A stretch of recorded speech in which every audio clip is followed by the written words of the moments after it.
الحمدللہ والصلاۃ والسلام علی رسول اللہ۔ آپ نے یہ حدیث تو سنی ہوگی کہ ماں کے قدموں تلے جنت ہے، حدیث کا مفہوم، اور آپ نے یہ حدیث شاید نہ سنی ہو کہ باپ بھی جنت کا دروازہ ہے۔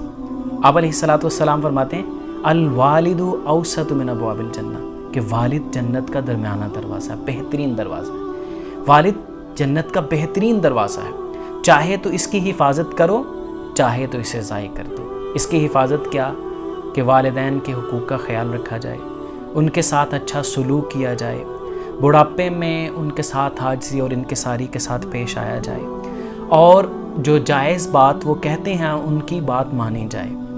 اور عبداللہ ابن عمر رضی اللہ تعالیٰ عنہ تو یہاں تک کہتے ہیں کہ والدین کو رلانا عقوق، یعنی والدین کی نافرمانی ہے اور کبیرہ گناہوں میں سے والدین کو رلانا عقوق۔ اب انسان وہ کیسے انسان خوش بخت ہو سکتا ہے کہ جو اپنی جنت کو ضائع کرتا ہے، جو اپنے والد کو گھر سے نکالتا ہے، جو بھیک مانگنے پہ مجبور کر دیتا ہے، جو کسی اور کو خوش کرنے کی غرض سے باپ کے ساتھ برا برتاؤ کرتا ہے۔ یہ بات یاد رکھے وہ شخص کہ کل اس کے ساتھ بھی یہی ہونے جا رہا ہے جو وہ اپنے والد کے ساتھ کر رہا ہے۔ کیوں؟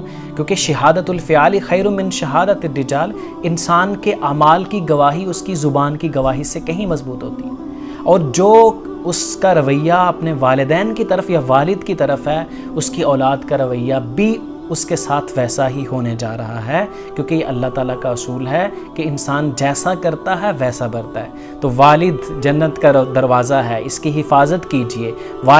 والدہ کی خدمت بھی ضروری ہے، اور ساتھ ساتھ والد کا احترام اور اس کی خدمت بھی ضروری ہے، اور یہ آپ کو جنت تک لے جا سکتا ہے۔